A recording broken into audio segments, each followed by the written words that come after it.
नमस्कार दोस्तों, उम्मीद करता हूँ आप सभी बिल्कुल ठीक होंगे और क्लास लेने के लिए आप सभी बिल्कुल तैयार होंगे। जितने ऐसे छात्र क्लास में आ चुके हैं, आप सभी का हार्दिक स्वागत है। और फटाफट से बताइए कैसे हैं आप लोग। उम्मीद करता हूँ किसी प्रकार की कोई भी परेशानी आपको नहीं हुई होगी और क्लास में आप बड़े ही प्यार से आसानी से क्लास में आए होंगे। ठीक है, चलिए।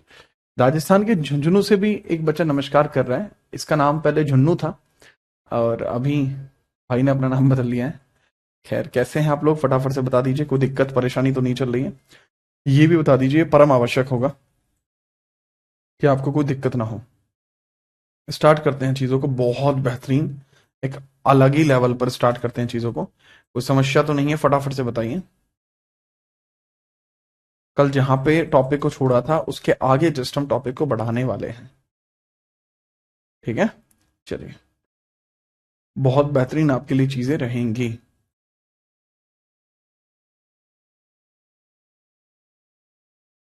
बताइए क्या टॉपिक के बारे में मैंने बोला था कि क्या टॉपिक कराएंगे। फटाफट बताइए, फटाफट से बताइए क्या टॉपिक आज स्टार्ट होना है। ऑल ओके है? पर कमेंट नहीं दिख रहे भाई, सबके कमेंट दिख रहे हैं, आप टेंशन मत लो। सभी के कमेंट मेरे पास तक आ रहे हैं, आप बिल्कुल निश्चिंत हो जाइए। सब कुछ बिल्कुल ओके है, ओके की रिपोर्ट है।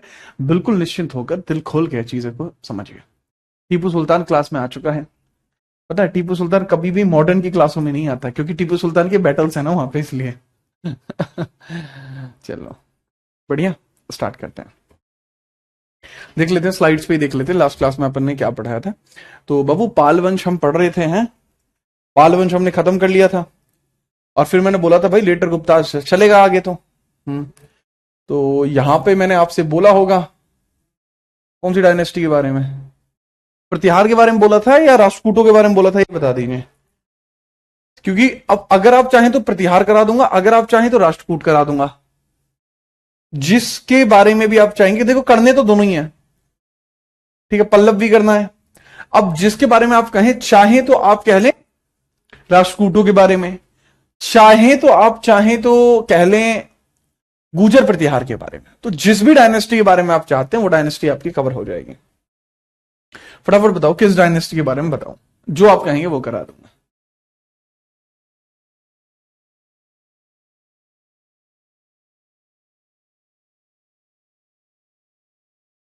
फटाफट बताइए। प्रतिहार, गुर्जर प्रतिहार। मरसा राम राम राम राम भाई। अबे राजपूत तो बाबू इनके बात करेंगे ना। राष्ट्रकूट की एक दो डिमांड है।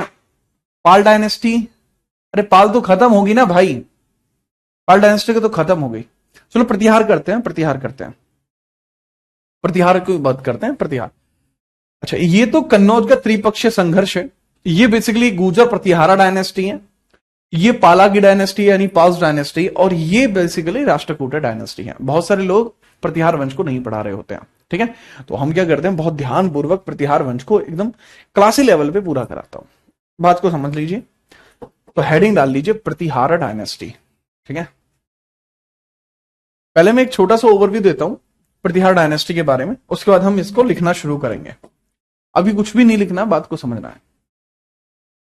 देखो,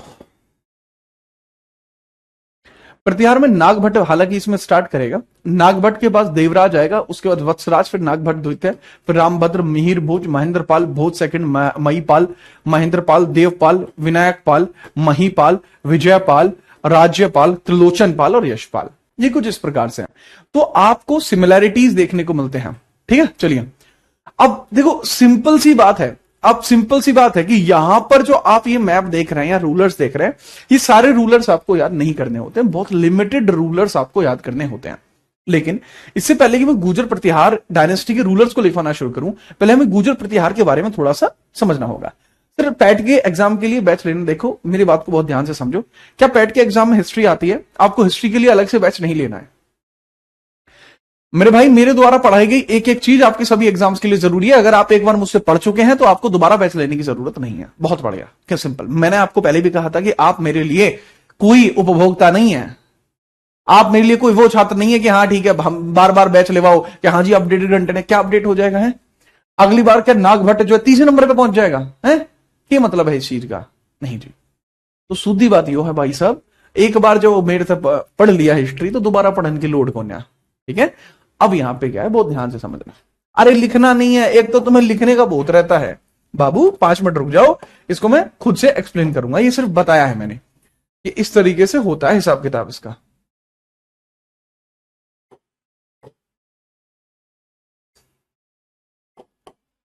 लिखिए, अब यहां पे समझते हैं हम गुर्जर प्रतिहारों के बारे में कि आखिरकार गुर्जर कहां से आए, है ना। आखिरकार गुर्जर आए कहां से, प्रतिहार शब्द का अर्थ क्या होता है, गुर्जर कहां से आए।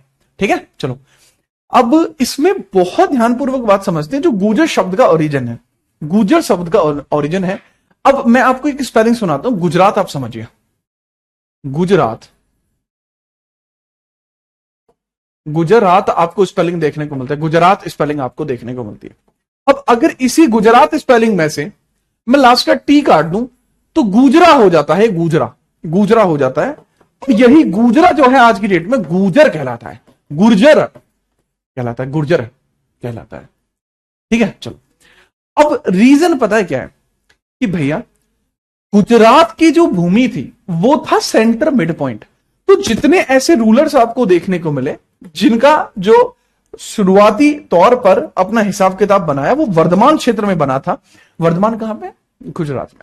तो जो वर्धमान क्षेत्र से बड़े हैं वही आगे चल के गुर्जर कहलाए। आज की डेट में जैसे हमारे यहां ग्रेटर नोएडा है, बहुत गुर्जर है भाई यहां। तो यहां ग्रेटर नोएडा से ऐसा नहीं है कि वो यहीं से नहीं आए, वो सब बेसिकली ओरिजिनेट यहीं से हुए हैं। ठीक है, ऐसा इसमें मानना होता है। बट एक सबसे बड़ा पॉइंट आता है, क्या गुर्जर जो है राजपूत है। सर ये क्या बात कर रहे हो, लड़ाई कराओगे क्या, हिंसा कराओगे क्या, जातिगत विवाद कराओगे क्या। नहीं, दरअसल बात को समझिए।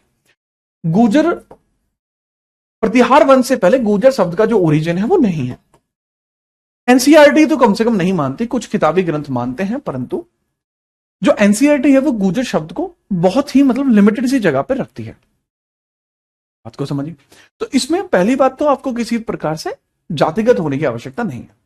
मैं आपको जितनी भी डिटेलिंग दूंगा वो सबकी सब डिटेलिंग एनसीईआरटी बेसिस पर दूंगा या फिर इंडिया के बाहर के जो एमिनेंट राइटर्स हैं उनके बेसिस पर दूंगा।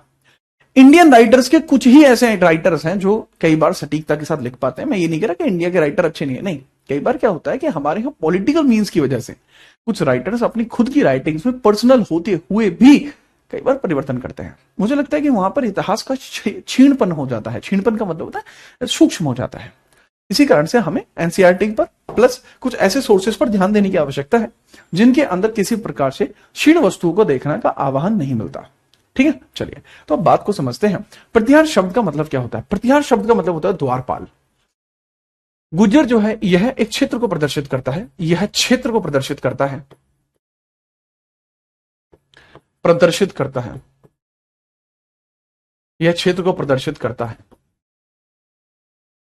प्रतिहार शब्द का अर्थ होता है राज्य जो होते हैं द्वारपाल।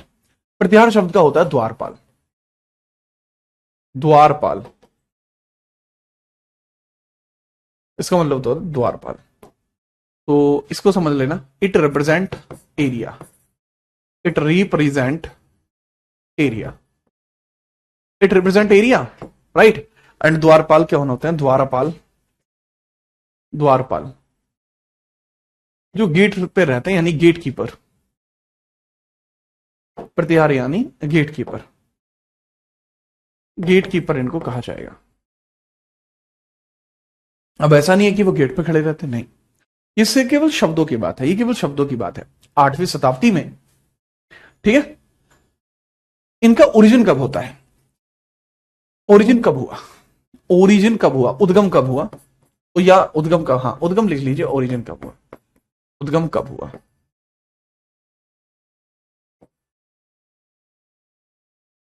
अच्छा, आप सब मिडाइवल पढ़े हो मुझसे, है ना, हाँ आप लिखना है, आप मिडाइवल पढ़े हो मुझसे। आपको याद है 712 एडी में एक अटैक हुआ था, याद करो। हाँ सर जी याद है हमें, 712 एडी में अटैक हुआ था। किसने करा था 712 एडी का अटैक, फटाफट बताओ। 712 एडी का अटैक किसने करा था, फटाफट बताइए। सर जी 712 एडी का अटैक करा था मोहम्मद बिन कासिम ने। कहां करा था बच्चे, तो ये करा था Arab attack by Muhammad bin Qasim, Arab attack by Muhammad bin Qasim, Muhammad bin Qasim. याद आया कुछ? हाँ जी सर याद आया, क्यों नहीं आया, आ गया हमें याद। मैं ठीक है भाई जी। किस करा था भाई इसने अटैक? सर इसने अटैक करा था यहाँ पे, यहाँ ये क्या जगह है सर? तो ये जगह है सिंध। ठीक है, क्योंकि अगर मैं यहां से पाकिस्तान की बाउंड्रीज को जनरेट करूंगा तो कुछ इस तरीके से पाकिस्तान की बाउंड्रीज यहां जनरेट होंगी, राइट। क्योंकि अगर मैं यहां से पाकिस्तान को ड्रॉ करूंगा तो पाकिस्तान कुछ इस प्रकार से आपका ड्रॉ होगा, तो आप समझते ही हैं। ठीक है, चलो ठीक है सर, समझ गए। तो आप ऐसे चाहें तो ऐसे लिख सकते हैं, पाकिस्तान को ड्रॉ करते हूं।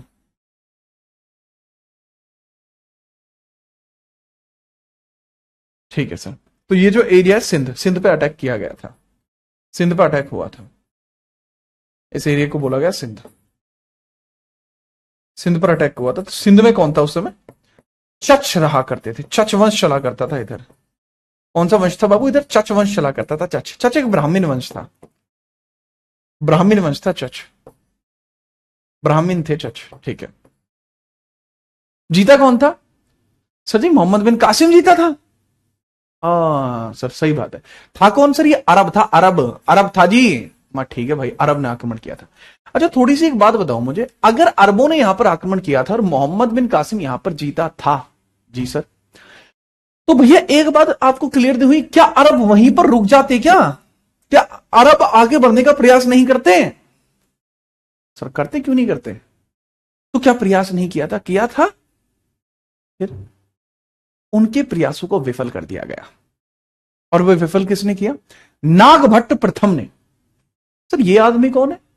ये बाबू जो आज की डेट का गुजरात है उस क्षेत्र का एक प्रभावशाली व्यक्ति था, नेता था। इसने उस प्रयास को विफल कर दिया। जैसे वो उस प्रयास को विफल करता है तो लोगों ने कहा अरे आप तो बहुत बड़े आदमी निकले, आपने तो बताओ अटैक ही विफल कर दिया। उनको प्रेस्टिजियस दृष्टि से देखा गया कि अरे भाई बहुत जोर का आदमी है ये तो। अब वहीं पर वो नींव डालते हैं किसकी? कि भैया क्योंकि मैं गुजरात का हूं तो आज से यहां पर हमारी डायनेस्टी चलेगी, जिसको गुर्जर डायनेस्टी कहा जाएगा।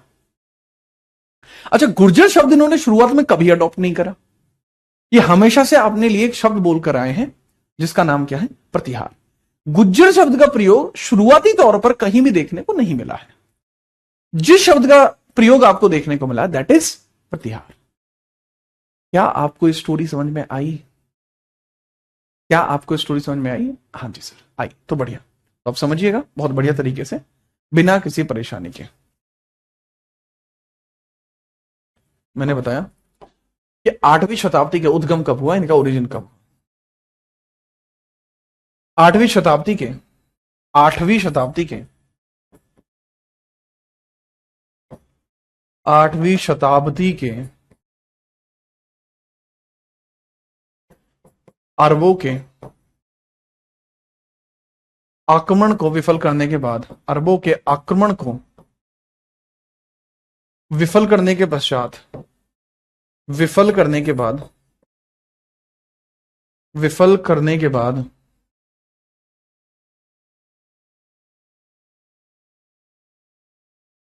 मैंने क्या बताया कि 8वीं शताब्दी के अरबों के आक्रमण को विफल करने के बाद, विफल करने के बाद नागभट्ट प्रथम, भट्ट प्रथम या हरिश्चंद्र भी नाम यहां पर आता है, या हरिश्चंद्र द्वारा गुज्जर वंश की नींव रखी गई। कौन सी? प्रतिहार वंश की नींव रखी गई, प्रतिहार वंश की नींव रखी गई, नींव रखी गई। मेरे ख्याल से अब आप इस बात को बहुत एग्जैक्टली समझ पाए होंगे। ठीक है, तो इस डायनेस्टी का राइज कैसे हुआ है? आफ्टर आफ्टर ठीक है, preventing attack of, after preventing Arab attack, Arab attack, dynasty rose, dynasty rose by, dynasty rose by Nagabhata first, Nagabhata first.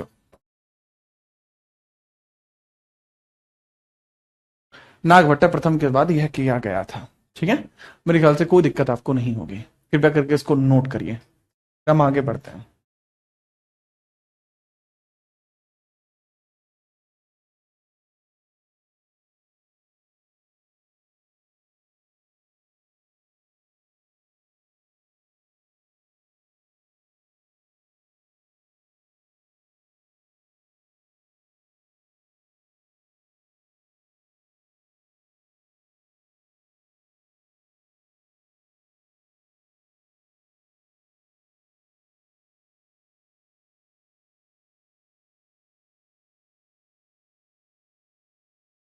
सबसे बड़ी बात क्या आती है कि अपने आप को चंद्रवंशी मानते हैं, ये अपने आप को क्या मानते हैं, चंद्रवंशी मानते हैं।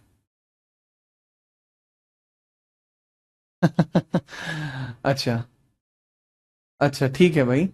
निक, वेब सीरीज ही पढ़ाता हूं भाई मैं, अब तुम ध्यान दो थोड़ा सा, बात है समझ में। ठीक है सर, कोई दिक्कत नहीं है।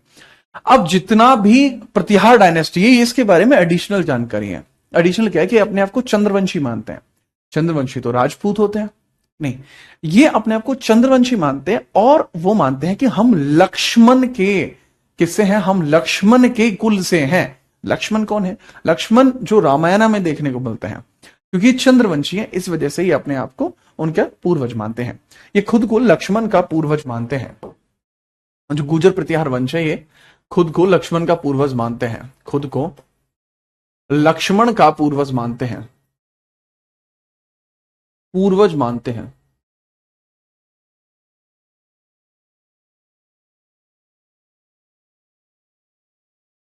नहीं, वंशज कहेंगे ना, पूर्वज थोड़ी कहेंगे। लक्ष्मण जी के वंशज मानते हैं, लक्ष्मण जी के वंशज मानते हैं, मानते हैं। ठीक है, डिसेंट ऑफ लक्ष्मण है। वो क्या कहते हैं कि ये है डिसेंट ऑफ लक्ष्मण। लक्ष्मण कहते हैं कि हम लक्ष्मण जी के डिसेंट हैं। ठीक है, याद रखना, बात ही समझ में बढ़िया। आपको कैसे पता कि नागभट्ट फर्स्ट ही संस्थापक है, बताता हूं आगे, आगे बताता हूं। मिश्रा जी, ये टॉपिक ऑफ डिबेट है कि लक्ष्मण जी सूर्यवंशी थे या चंद्रवंशी थे। ये टॉपिक ऑफ डिबेट है, यानी यह बात क्लियर नहीं है। अच्छा अवंतिका, आपको आपके जन्म दिवस की हार्दिक हार्दिक शुभकामनाएं अवंतिका। ठीक है, आप बहुत अच्छा करें जीवन में, आगे बढ़िए भाई। शुरुआत में इनकी कैपिटल उज्जैन थी, बाद में इन्होंने अपनी कैपिटल कन्नौज को भी बनाया। चलो मैं आगे लिखता हूं इस चीज को। ठीक है, अब समझिए गुर्जर प्रतिहार वंश के बारे में, गुर्जर प्रतिहार वंश के बारे में, प्रतिहार वंश के बारे में। आप थोड़ी थोड़ी बातें तो समझ गए।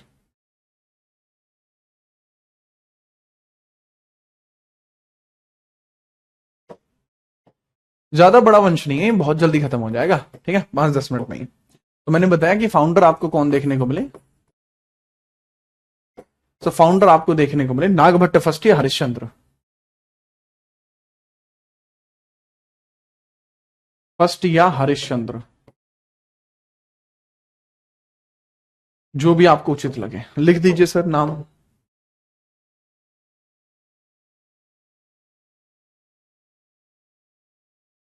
ठीक है, हमें यहां से पता लगता है कि इन्होंने अपनी कैपिटल किसको बनाया, इनकी राजधानी क्या रही है, राजधानी यानी कैपिटल इनके क्या रही है। प्रारंभ में तो इनकी कैपिटल रही है, प्रारंभ में तो रही है, इनिशियली, इनिशियली तो इनकी कैपिटल रही है बाबू क्या, उज्जैन।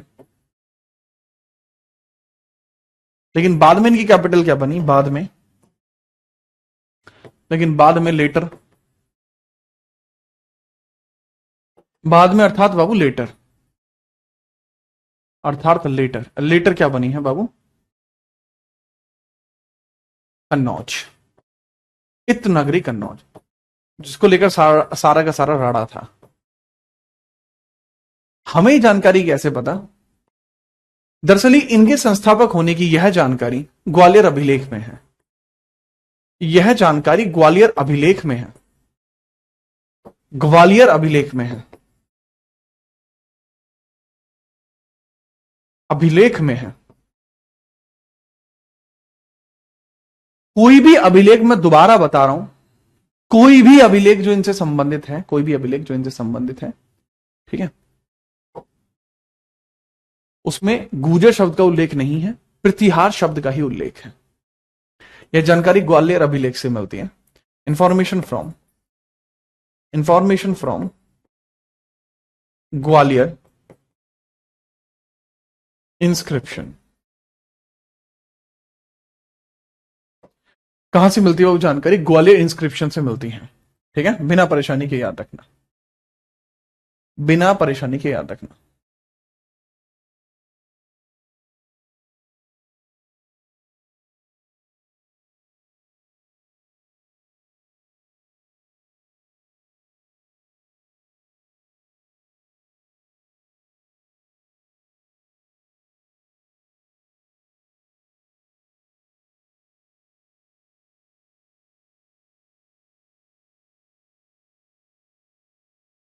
ठीक है भाई, चलो।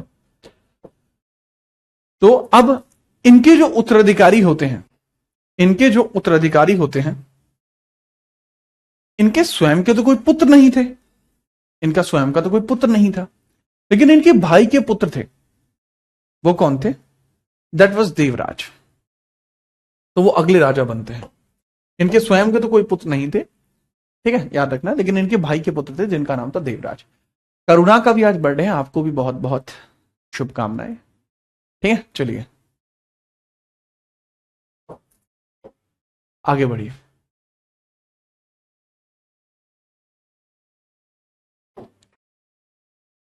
तो नागभट्ट प्रथम, इनके उत्तराधिकारी, इनके उत्तराधिकारी देवराज बने। इनके भाई के पुत्र, इनके भाई के पुत्र देवराज बने।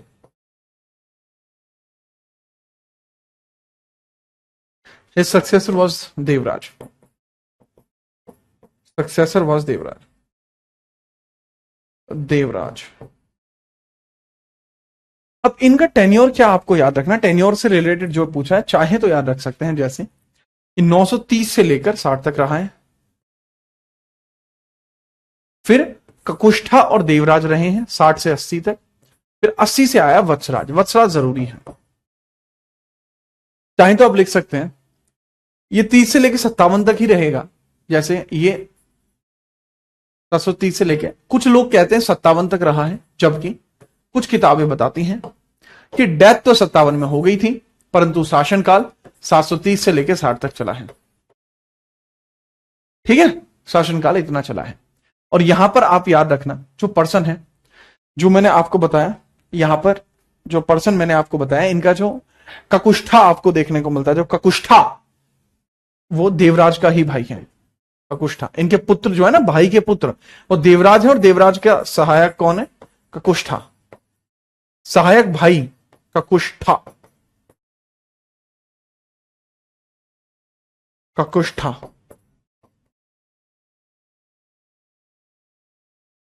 तो ककुष्ठा यहां पे रूल करेगा 80 तक। ककुष्ठा और देवराज दोनों मिलकर कंबाइन रूल करते हैं, लेकिन कोई भी बड़ा काम ये हासिल नहीं कर पाए। इसके बाद आपको देखने को मिलता है वत्सराज। इसके बाद आपको देखने को मिलता है वत्सराज। इसका टेन्योर तो भी ठीक रहा है। ठीक है जी हाँ। अब समझना, यही है इनके बाद एक महत्वपूर्ण शासक वत्सराज। इनके बाद एक महत्वपूर्ण शासक आता है, वो वत्सराज, एक महत्वपूर्ण शासक।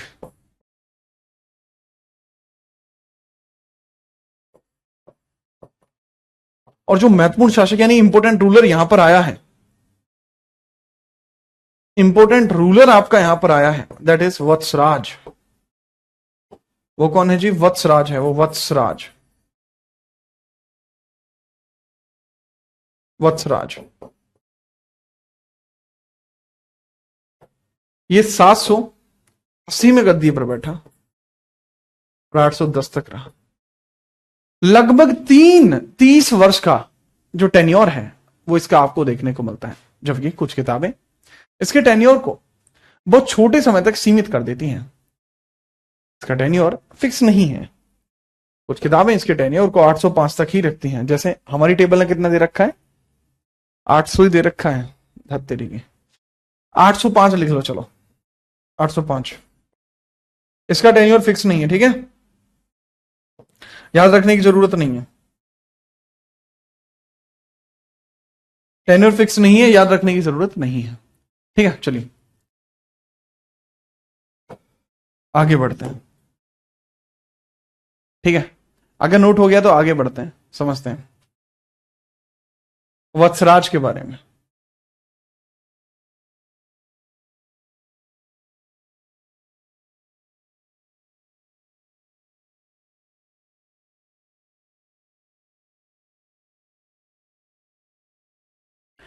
तो वत्सराज वो राजा है जिसने त्रिपक्षीय संघर्ष में भाग लिया था। ये वो राजा है जिसने त्रिपक्षीय संघर्ष में भाग लिया था, ठीक है, याद रखना, बहुत ध्यान से लिखिए।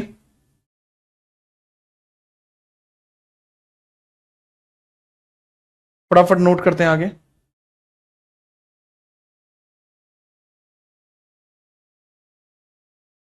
समझना कि पहले तो ये बहुत महत्वाकांक्षी राजा था। कैसा था बाबू? महत्वाकांक्षी राजा था ये बहुत ज्यादा। इसने उत्तर भारत के शासक बनने के प्रयास में भंडी नामक वंश को हराया था, ठीक है, भंडी नामक वंश को हराया था। भंडी उत्तर भारत पर प्रवेश करने के लिए, उत्तर भारत में प्रवेश करने के लिए, में कब्जा जमाने के लिए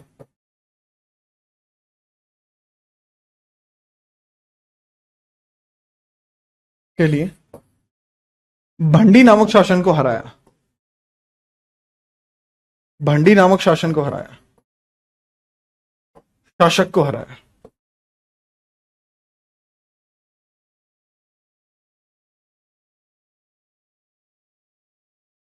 भंडी नामक शासक को हराया।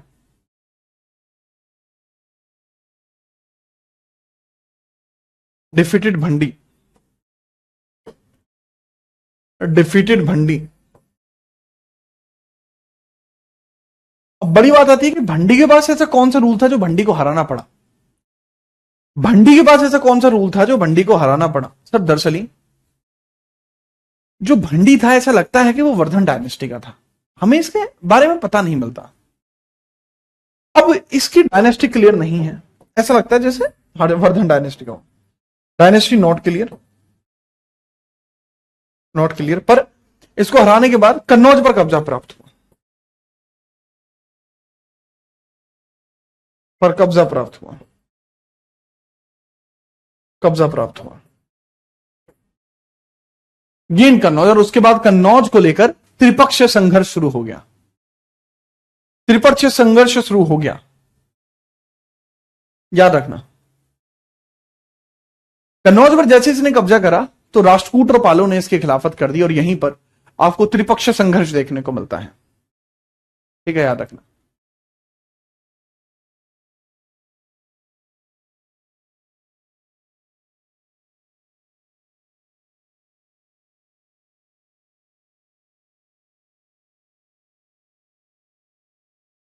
ठीक है, चलो। अब इसने कन्नौज पर कब्जा कर लिया, तो यहीं से आपका क्या स्टार्ट हो जाता है बाबू, समझिए।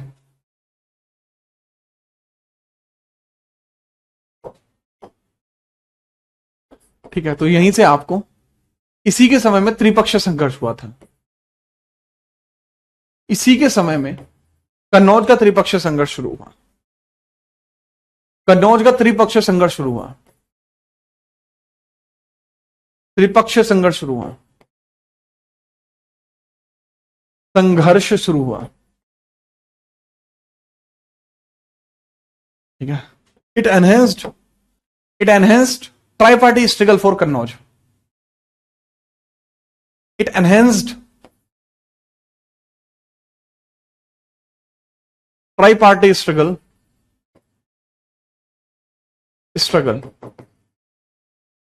फॉर कन्नौज।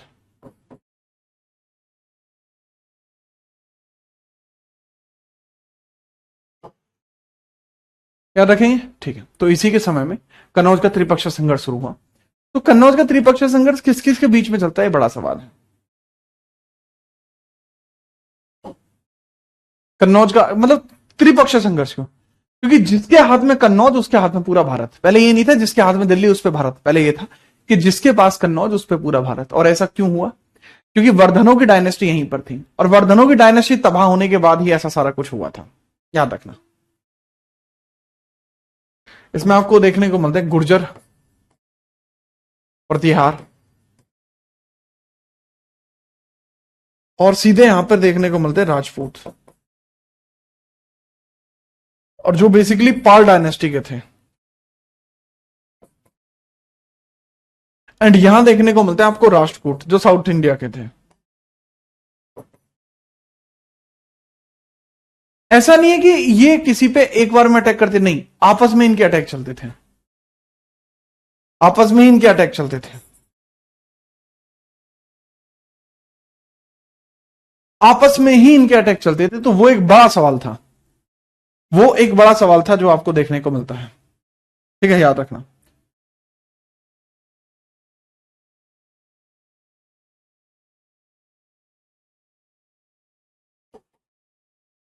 तो कन्नौज के त्रिपक्षीय संघर्ष में वत्सराज ने ध्रुव को हराया, वत्सराज ने सॉरी धर्मपाल को हराया, धर्मपाल को हराया। अब धर्मपाल किस डायनेस्टी में देखने को मिलता है? तो धर्मपाल रिलेट करता है पाल से, लेकिन पाल के बाद जो बाल बचे हैं, राष्ट्रकूट बचे हैं, वो तो कूट देंगे ना, बस मैटर हो गया। उसके बाद ही ध्रुव ने उसको उसके स्थान से हटा दिया, उसको वहां से हटाया। तो समझिएगा, Dhruva stopped killing and capture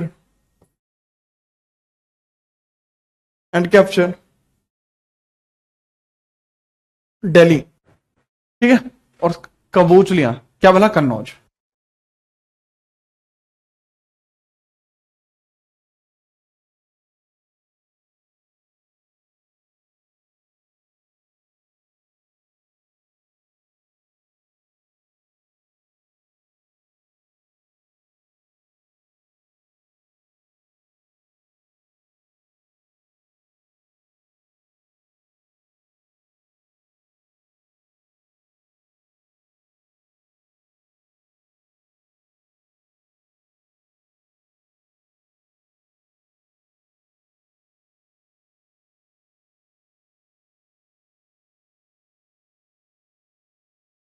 बात है समझ में?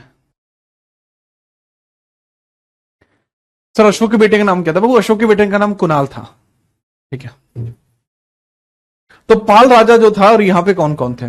सर यहां आपको देखने को मिलता है ध्रुव, और यहां आपको देखने को मिलता है वत्सराज के, यहां पे आपको देखने को मिलता है धर्मपाल। तो वत्सराज के समय में कन्नौज पर अधिकार वत्सराज का रहा था, लेकिन वत्सराज के जाने के बाद वह अधिकार उसका नहीं रहा, उस पर नागभट्ट द्वितीय आते हैं, ठीक है, याद रखना। तो हुआ ये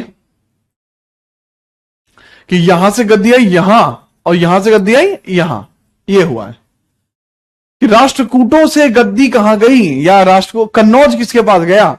देखा जाए तो भाई कन्नौज शुरुआती तौर पर गुर्जर प्रतिहार के पास था। कन्नौज पर कब्जा किसने किया? सर वो राष्ट्रकूटों ने किया, और राष्ट्रकूटों ने वो कब्जा किसको दे दिया? सर वो धर्मपाल को दे दिया, पाल डायनेस्टी को दे दिया। तो ये इस तरीके से सर्कल घूम के कुछ आएगा, बताइए समझ में? ध्रुव राष्ट्रकूट शासक है भाई, नोट किया आपने? इसके बाद इसका उत्तराधिकारी कौन देखने को मिलता है? वत्सराज का। वत्सराज का उत्तराधिकारी आपको कौन देखने को मिलता है? उत्तराधिकारी कौन देखने को मिलता है? उत्तराधिकारी यानी कि ऑफिसर कौन देखने को मिलता है, या सक्सेसर? सक्सेसर आपको कौन देखने को मिलता है, फटाफट बताइए। सर सक्सेसर हमें देखने को मिलता है इसके बाद नागभट्ट द्वितीय। कौन देखने को मिलता है? नागभट्ट द्वितीय। लिखिएगा, नागभट्ट द्वितीय सक्सेसर है। नागभट्ट द्वितीय, नागभट्ट दो,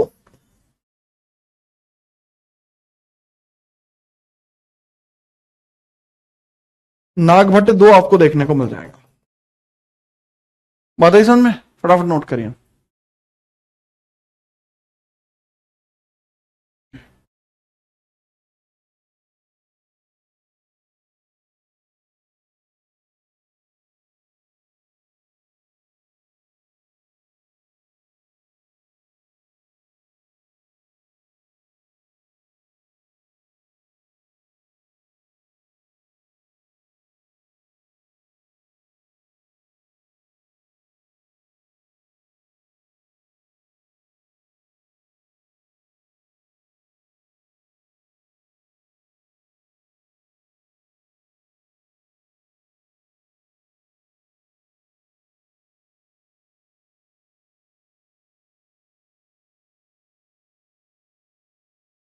नोट किया आपने?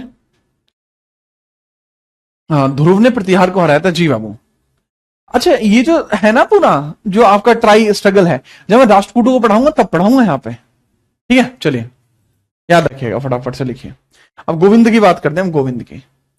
इसके बाद आगे देखते हैं किस तरीके से मैटर है, इस तरीके से मैटर की बात करते हैं। पहले आप ये बताइए, समझ में आई ये बात? चलो, अब यहां पे मैं बात बताऊं तो यहां पे आप देख सकें नागभट्ट सेकंड, फिर रामभद्र आपको देखने को मिल जाएंगे, फिर रामभद्र आपको देखने को मिल जाएंगे। रामभद्र के बारे में बात करते हैं। बात आई समझ में आपको? यहां हेडिंग डालिए। अब यहां पे आपको हेडिंग डालनी होगी, नागभट्ट के बारे में समझिए क्या होता है, समझाते हैं। देखो यहां पर हम क्या बात कर रहे हैं बाबू, यहां पर जो हमने बात करी है ना देवराज के बाद, देवराज के बाद नागभट्ट 2 की बात करिए। अब नागभट्ट 2 के बारे में थोड़ा बहुत अगर जानने की जरूरत है तो बताइए, मैं आपको बता देता हूं। इसने खुर्द पर, पंजाब पर, अरब पर भी अपना कब्जा किया था। तो लिखिए, इसने सिंध, आंध्र और विदर्भ पर कब्जा किया। नागभट्ट 2 ने सिंध, ठीक है, और देखो इसमें आपको कई सारे अलग अलग नाम आपको देखने को मिल जाएंगे। जैसे सिंध आपको देखने को मिल जाएगा, आंध्र है और विदर्भ है। सिंध, आंध्र और विदर्भ, आंध्र और विदर्भ देखने को मिल जाएगा, विदर्भ आपको देखने को मिल जाएगा। तो इसने सिंध, आंध्र, विदर्भ पर कब्जा कराया और कह सकते हैं इसको अपने अधीन लिया, टुक अंडर कंट्रोल।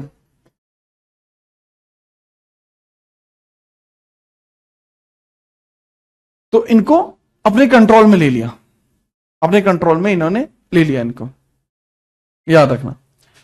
कोई समस्या नहीं सर? कोई समस्या नहीं है। अब यहां पे समझना कि भाई नागभट्ट ने कन्नौज पर भी अटैक किया था, नागभट्ट ने कन्नौज पर भी अटैक किया था, लेकिन जो कन्नौज में था और जो कन्नौज में हुआ वो अलग हुआ, ठीक है? चलो, तो और यहां पर उसने कलिंग के शासकों को भी पराजित किया। बट हमें इतनी ज्यादा बातें तो जाननी नहीं है, बहुत ध्यानपूर्वक केवल आप इसमें एक बात लिख लेंगे कि भाई नागभट्ट ने कन्नौज पर अधिकार किया और चक्रा युद्ध को पराजित करके उस पर कब्जा किया। नागभट्ट सेकंड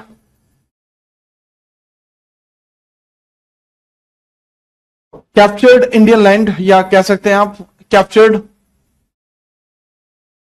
यार कैप्चर नहीं कह सकते, कैप्चर का मतलब होता है किसी पे कब्जा कर देना। इन्होंने क्या करा था, यहां पे अपनी फैक्ट्रियों का इंस्टॉलेशन कर रहा था, केवल फैक्ट्रियों का इंस्टॉलेशन इन्होंने बेसिकली करा था, कि मैंने बताया कि भाई इन्होंने कोई अकॉर्ड किया, ठीक है, और चक्रा युद्ध को हटा के उसके पद से उस पर कब्जा कर लिया। कैप्चर्ड कन्नौज, कन्नौज पर कब्जा कर लिया था।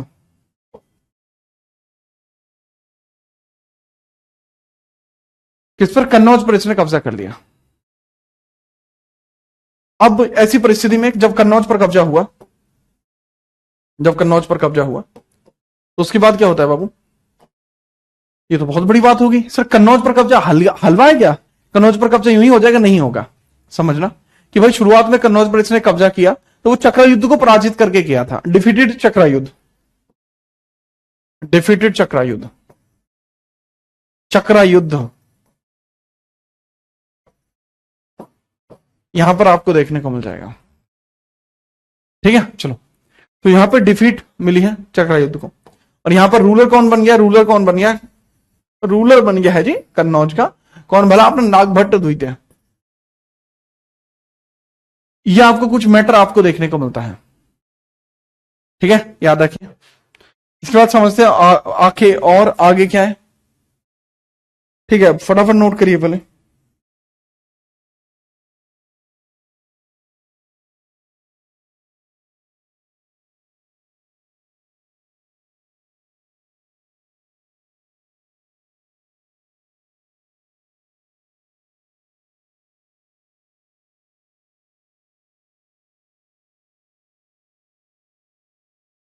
इसके बाद आपको देखने को मिलते हैं भोज फर्स्ट। भोज फर्स्ट आपको देखने को मिलते हैं जिनको मिहिर भोज भी कहा जाएगा। लेकिन उसके पहले आपको एक पर्सनैलिटी देखने को और मिलती है, ये लिखिए अब, जिनको कहा जाएगा मिहिर भोज और भोज फर्स्ट। या रामभद्र देख लीजिए, केवल 3 साल हैं।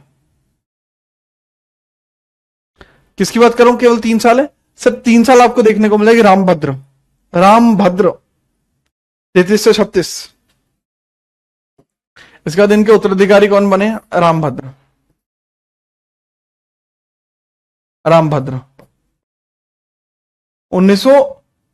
ठीक है, अब कई बार आता है इनके बारे में, आपसे कई बार बात पूछ ली जाती है। ठीक है, कई बार इनके बारे में बात पूछ ली जाती है, तो फटाफट से बताएंगे। तो आप इनके बारे में याद रखेंगे भला क्या, कि भाई यहां पर आपको देखने को मिलता है 833 से 836। 833 से 836 के बीच में इनका शासनकाल रहा है। ठीक है, चलो 836 तक। अब स्टार्ट किससे हुआ है? 833 से 36 तक। 33 से 36 तक, एडी तक। तो ये आपको कुछ देखने को मिल जाएगा, ये आपको यहां कुछ देखने को मिल जाएगा।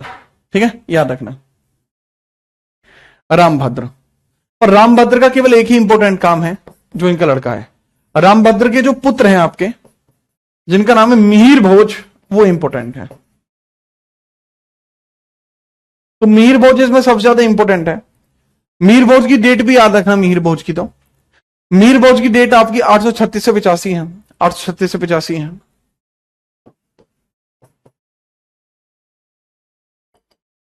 836 से 85 एडी में देखने को मिलता है। ठीक है, चलो बहुत बढ़िया। चलो भाई, आज के लिए इतना ही रखेंगे। ठीक है, हल्का सा एक इशू है जिस वजह से पूरी क्लास नहीं हो पा रही है, पर कोई नहीं, इससे आगे की क्लास को कल कवर कराएंगे और 3 दिन के अंदर आपके सिलेबस को कंप्लीट करा देंगे। ठीक है, तो आज के लिए इतना ही। और बुक लॉन्चिंग आपका इवेंट लगा दिया गया, कल शाम 4 बजे की आपकी बुक लॉन्चिंग है। जीताना जीएस पे जाके आप देख सकते हैं बुक लॉन्चिंग का जो इवेंट है वो शेड्यूल हो चुका है। अलग ही लेवल पर बुक आप लोगों के लिए आने वाली है, ये रहा। ठीक है, तो इसके लिए आप रेडी रहना बिना परेशानी के। ओके, चलिए अब मिलते रहेंगे इसी प्रकार से, तब तक के लिए जय हिंद, वंदे मातरम।